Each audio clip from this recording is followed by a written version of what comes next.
Espagnol tout simplement. Je m'appelle Miren Chou, je suis professeure agrégée d'espagnol et j'ai créé le site leblogdespagnol.com pour t'aider à progresser facilement en espagnol. Si tu es à la recherche de ressources, d'astuces et de stratégies pour simplifier ton apprentissage et accélérer tes résultats, tu es au bon endroit. Dans ce podcast, je partage avec toi des outils précis et concrets pour t'aider à atteindre tes objectifs en espagnol dans la joie et la bonne humeur. Alors, installe-toi confortablement et c'est parti pour l'épisode du jour.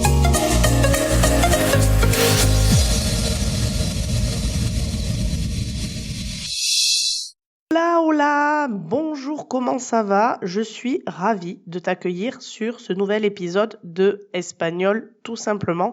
Et aujourd'hui, on va parler culture.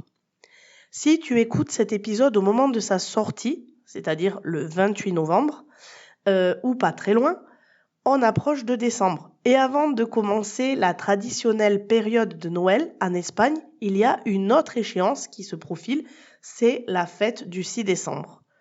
Aujourd'hui, je vais t'expliquer que fête l'Espagne le 6 décembre et pourquoi c'est une journée très spéciale. Avant de commencer les explications, je veux éclaircir que cette journée n'a rien à voir avec la Saint-Nicolas, qui est célébrée le même jour dans certaines régions d'Europe et même du monde. Si tu confonds ces deux fêtes, rassure-toi, tu n'es pas le seul. En réalité, le 6 décembre en Espagne, c'est El Día de la Constitución. Il s'agit d'une fête nationale. Attention, ce n'est pas la fête nationale, qui est célébrée elle, le 12 octobre, mais c'est une fête nationale, c'est-à-dire qui se célèbre au niveau de la nation entière et pas juste de certaines communautés autonomes. Et cette fête célèbre un tournant majeur dans l'histoire du pays. Ça t'intéresse? On est parti, je t'explique tout.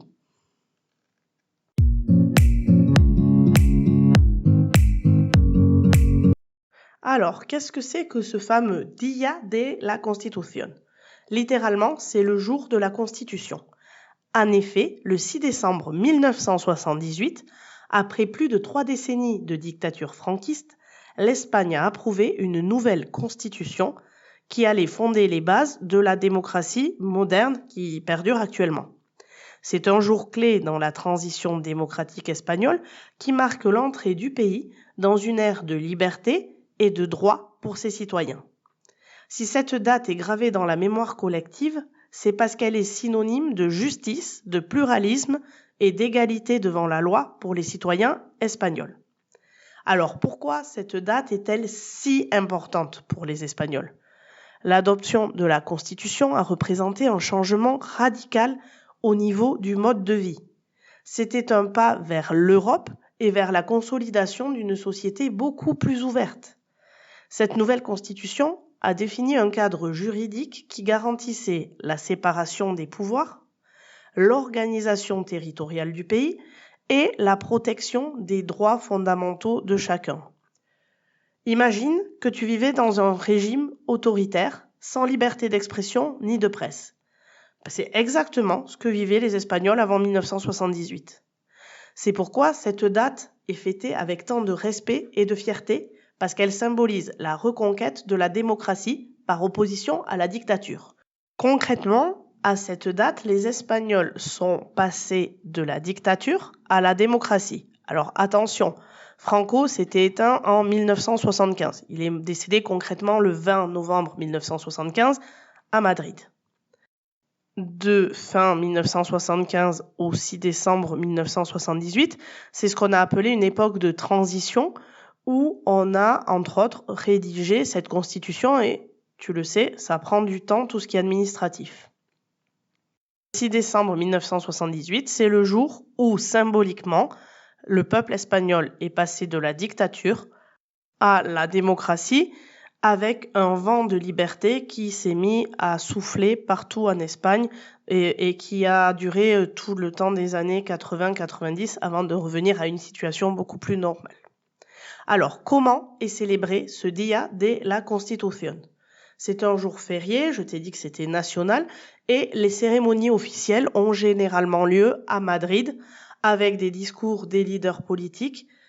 Il y a aussi des cérémonies éducatives dans les écoles. Alors attention, c'est pas un temps d'école en soi, C'est un temps hors école, mais où on rassemble les enfants dans les écoles, ce jour férié-là, pour les sensibiliser à l'importance de la démocratie et ne jamais oublier la dictature.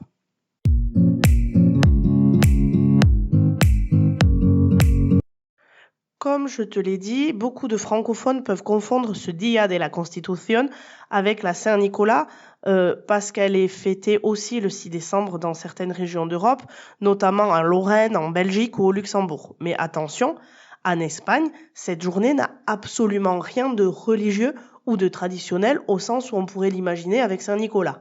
On ne fête ni le patron des écoliers, ni un quelconque personnage folklorique. Le 6 décembre, c'est une journée exclusivement dédiée à la démocratie et aux droits civiques en Espagne.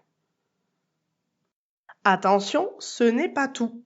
En Espagne, la période de début décembre est marquée par ce qu'on appelle el puente de la Constitución, littéralement le pont de la Constitution.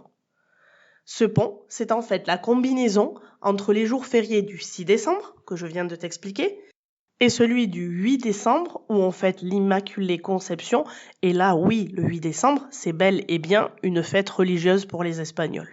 Résultat, en cumulant le 6 et le 8 décembre et en faisant le pont, pour peu que ça tombe à côté d'un week-end, les Espagnols sont nombreux à profiter de cette longue pause pour voyager, rendre visite à des proches ou simplement se détendre.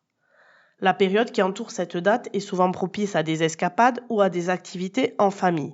Et grâce au Puente de la Constitución, les Espagnols bénéficient d'une longue coupure qui permet de faire une pause bien méritée avant les festivités de fin d'année.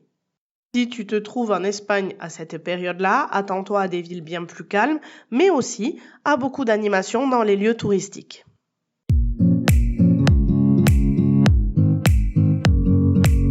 Conclusion sur ce Día de la Constitución en Espagne, je te dirais qu'il est bien plus qu'un jour férié. Il symbolise la résilience, la lutte pour les droits, la conquête de la liberté. Et si tu n'étais pas familier avec cette fête, j'espère que cet épisode de podcast t'aura éclairé. Si tu as déjà eu la chance de passer cette journée en Espagne, n'hésite pas à partager ton expérience en commentaire sur le blog ou en m'écrivant par mail hola@leblogdespagnol.com, le blog d'espagnol tout attaché en français. Je te retrouve la semaine prochaine pour un nouvel épisode de podcast et en attendant, cuídate y hasta pronto.